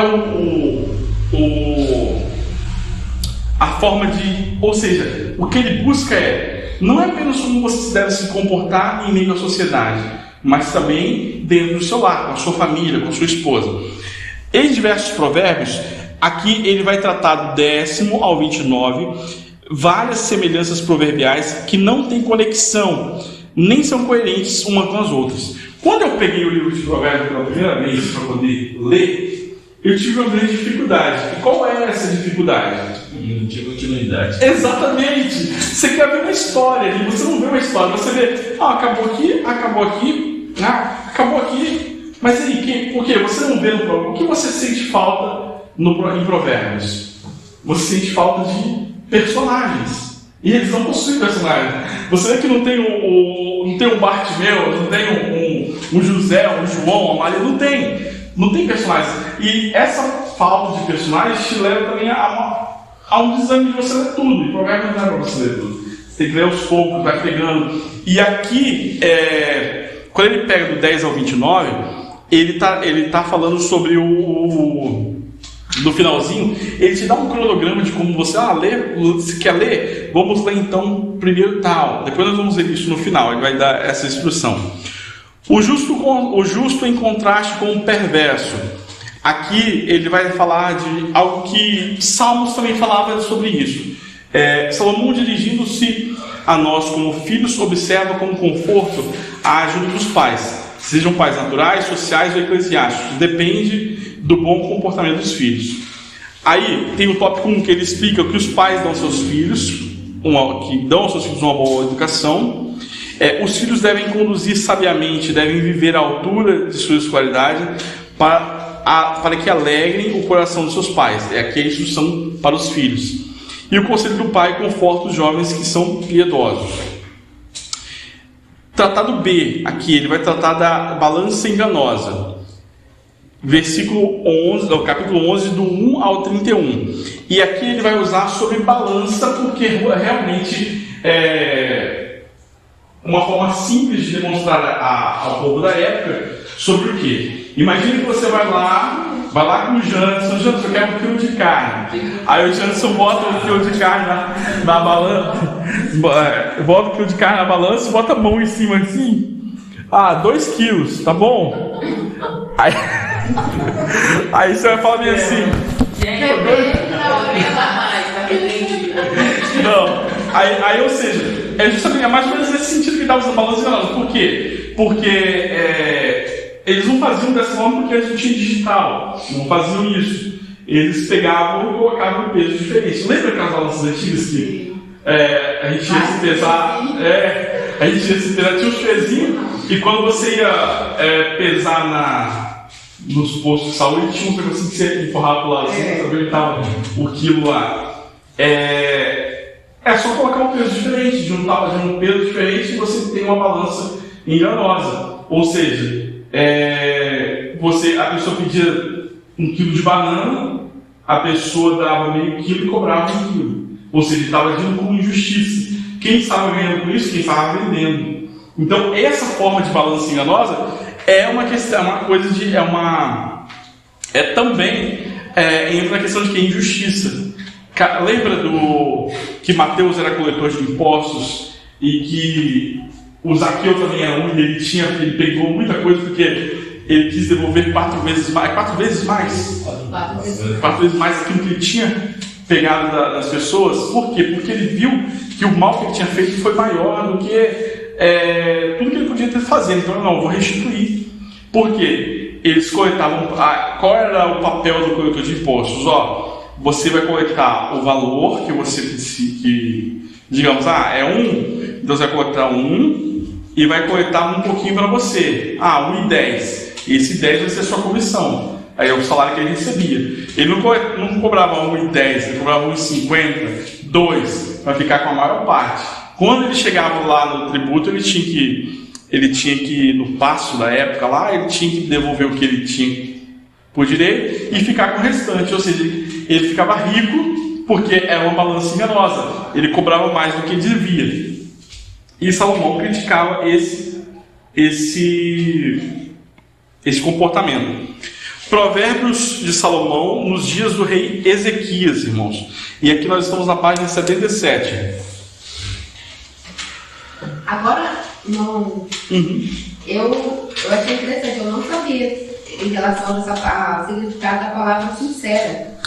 Que vem dos potes de cera, né? Muito bom. Realmente. Né? E tem duas versões para elas. Quando eu estava estudando isso, eu vi as duas versões. A primeira versão é essa que nós vemos aí, que ele vai falar que sincera era do vaso, né, que era do utensílio, que as pessoas colocavam cera para poder disfarçar as rachaduras. Só que quando você colocava no fogo, a cera derretia e as rachaduras apareciam. Então, quando eles pediam um vaso, eles não, tem que ser um vaso sem cera, né? Aí é a ideia do sincero. O que é algo sincero? Algo verdadeiro, algo puro.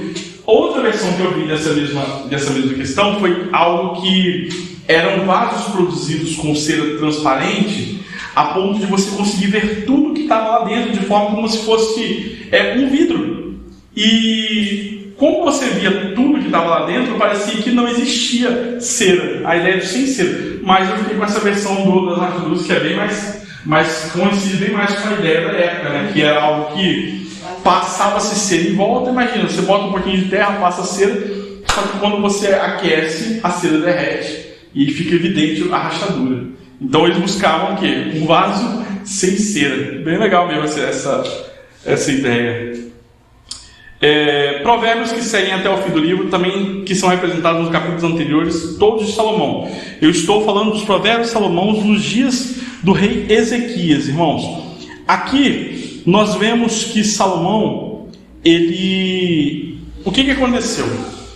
E nesse trecho está dizendo que nos tempos do rei Ezequias, o que eles fizeram? Eles pegaram vários provérbios de Salomão e recolocaram em algum livro, em algum local, ou usaram até mesmo na escrita do livro. Porque existem, aqui eu vou falar para os irmãos, que existem livros que não estão no nosso cânon, né, nos 66 livros da Bíblia, que eles existiram, mas que até hoje não se achou eles, não se falou, assim, se falou sim, porém,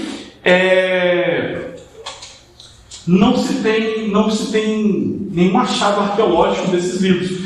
Você quer ver um livro desses? Alguém poderia...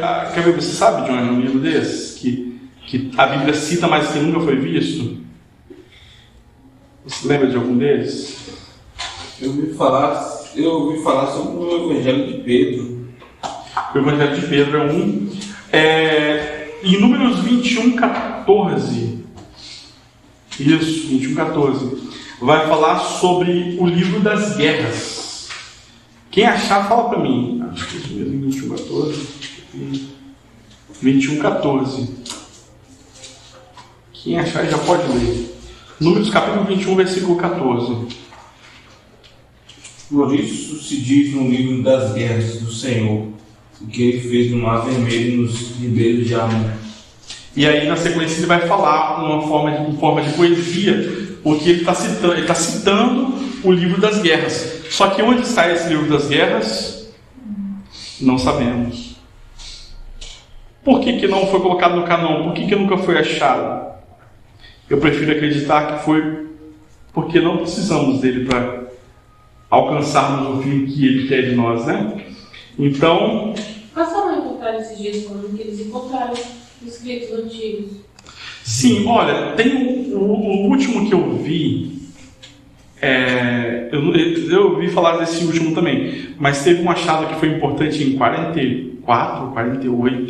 1948, que foi os achados de Qumran, que foi numa caverna, na época lá que eles encontraram vários rolos dentro da caverna e compararam os rolos que tinham livros de Isaías e o Novo Testamento. Eu vi dizer. Você viu? E quando eles comparavam, eles ficaram impressionados que era exatamente a mesma coisa. Mas a palavra não diz que a gente não pode acrescentar mais nada? Então, exatamente isso. Não, eu estou falando que era exatamente a mesma coisa. Não tinha nada diferente. Esse achado de Qumran foi uma prova disso. Foi a prova de que não foi alterado no percurso do tempo, que aqueles achados lá em 1944 eram datados da época dos helenos, que foram povos que aconteceu depois que Jesus foi crucificado.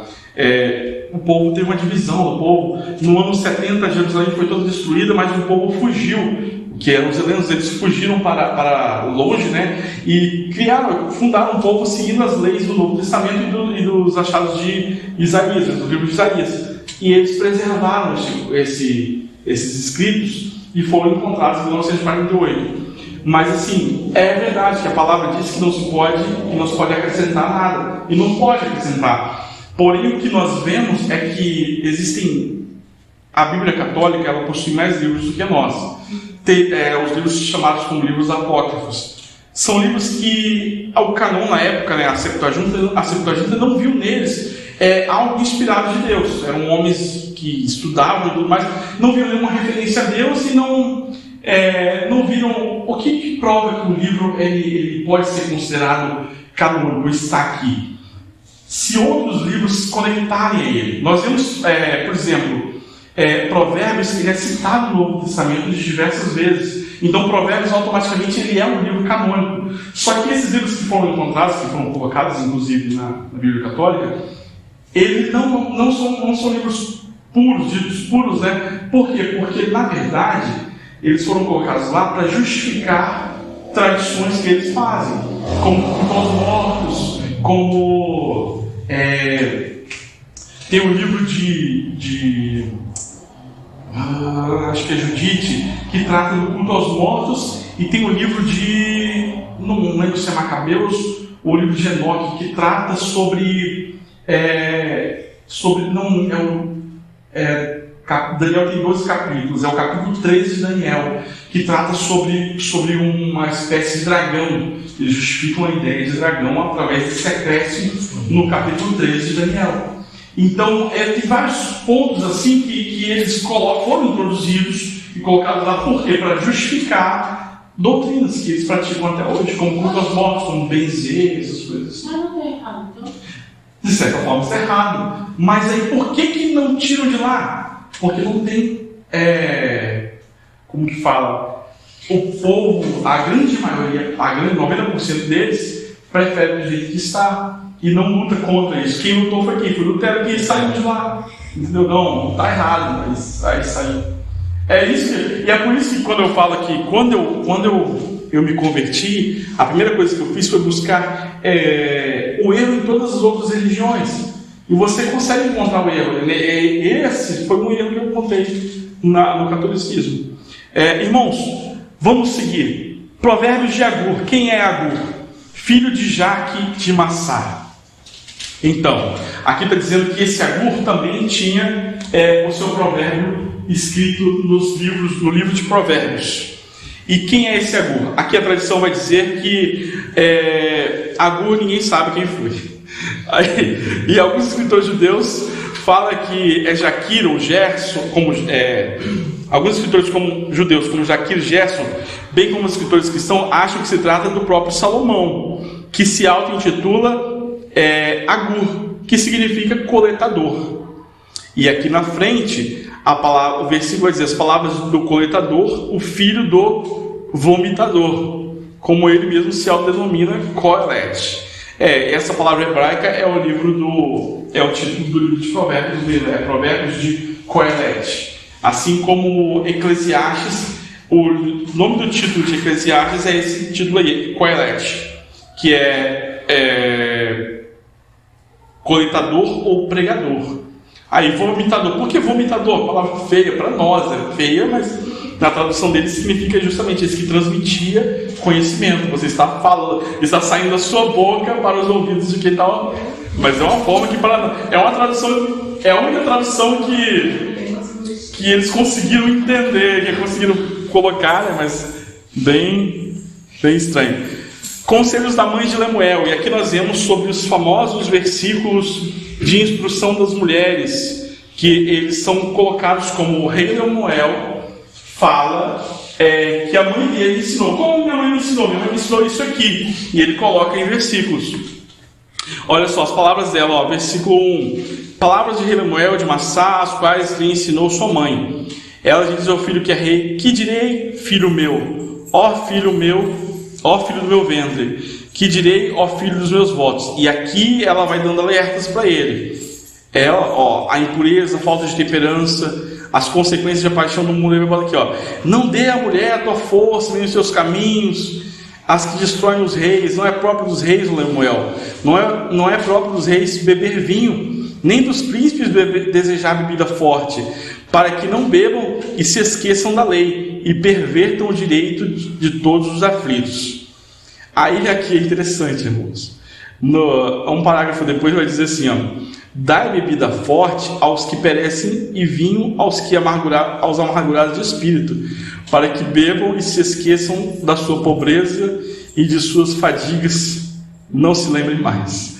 Ou seja, ela está recomendando assim, deixa os pobres se embebedarem, para eles esquecerem que são pobres.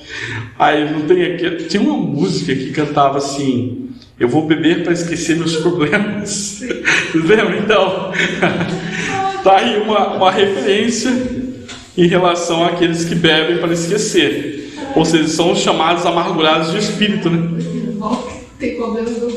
E era uma recomendação dela.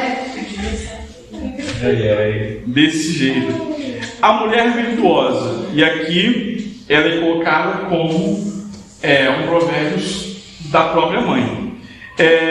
De Lemuel.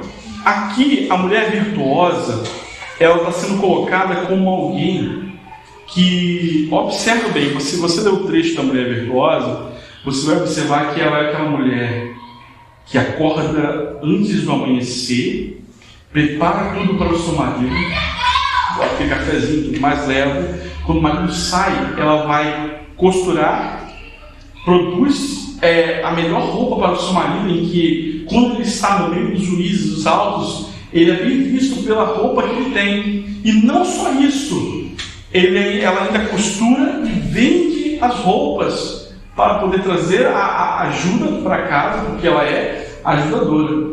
Aí o autor fala bem assim, poxa, coloca um texto desse para quê? Para as mulheres olharem e falarem assim, poxa vida, essa mulher tem tudo e eu não chego nem aos pés dela. Ou seja, no intuito de que a mulher se diminua. Não, na verdade não. Ele está dando um exemplo, e aí se coloca na questão da importância de você trazer o texto para os dias de hoje. Aquele tempo, a mulher virtuosa era tida como aquela que preparava o alimento para o seu marido, antes dele sair, que fazia o sustento da casa, colocava a melhor roupa dele e ainda vendia roupa para poder auxiliar. Hoje, o exemplo de mulher virtuosa que nós temos é o quê? Aquela que ajuda, que é o que realmente é. Aquela que ajuda sua esposa, aquela que o quer próximo, que o trata bem, que cuida da casa, que cuida dos filhos, que trabalha para fazer mantimento. Ou seja, tem a nossa cultura hoje. A mulher virtuosa, ela pode ser comparada com essa de diversas outras formas. Não necessariamente aquela mulher que fica em casa cuidando das coisas. Ela é a mulher que sai para poder buscar mantimento. Ela é a mulher que não ajuda o marido nas despesas, mas ela está ajudando os filhos. Ou seja, tem diversas outras formas que aí ele se assemelha. E o autor ele faz questão de dizer, poxa vida, ele usa alguns exemplos aqui, outras porque, olha, algumas mulheres ao lerem passam a se sentir diminuídas porque não têm autonomia financeira para ser essa ideal mulher para o seu marido. Muitos vivem como capacho de seus maridos, que lhe priva a liberdade. E ele coloca alguns exemplos, né, de que as mulheres às vezes se sentem inferiores porque na verdade elas são vítimas do próprio marido. E aqui, irmãos, no capítulo de número 9, entendendo os provérbios do capítulo 10 ao 29. E é nesse ponto aqui que eu finalizo, porque esse capítulo 9 é o capítulo 8, você bota um número a mais desse algarismo comando aqui. Entendendo os provérbios do capítulo de 10 ao 29, ele traz instruções para que quando você pega assim, eu quero saber sobre conforto e sentimentos diversos que os pais têm em relação aos filhos. Aí está ali, para você mastigadinho. Provérbios 10, 1, 15, 20, 17, 21, 25, 19, 23, 23, 26, 25 do 15 ao 16, está tudo ali. É aquele manual de referência para usar em provérbios. Isso serve mais para pesquisa pessoal, irmãos, esse último capítulo aqui. Alguma dúvida? Algum ponto para a gente poder abordar? Alguém lembrou de algo que eu deixei passar aqui?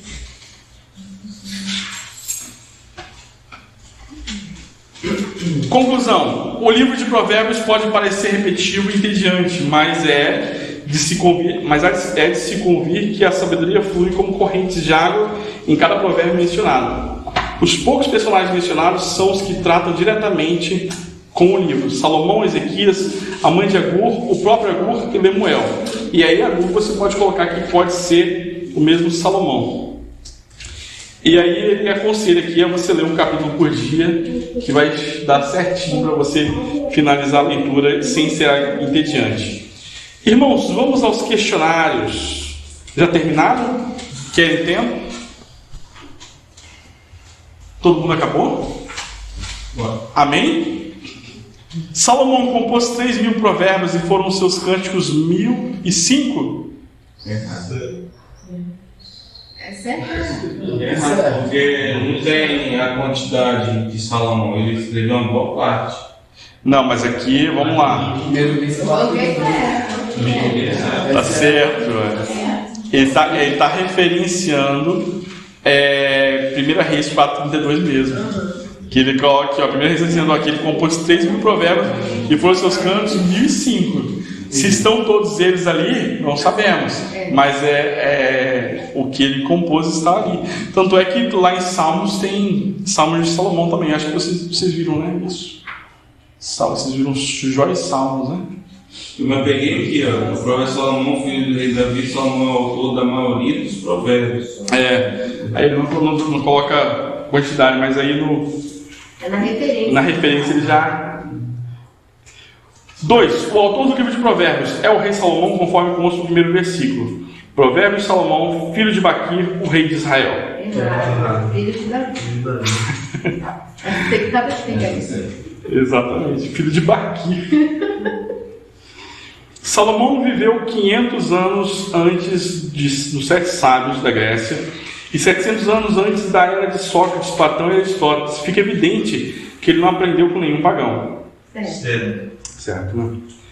Um provérbio é uma frase que chama à memória alguma coisa, concisa, expressa alguma verdade estabelecida, suscetível a várias ilustrações e aplicações.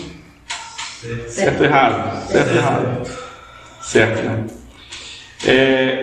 Inteligência e entendimento operam no mesmo terreno. A pessoa inteligente entende todas as coisas e pode perceber a diferença entre luz e trevas, entre verdade e o erro, entre o certo e o errado. Certo, né?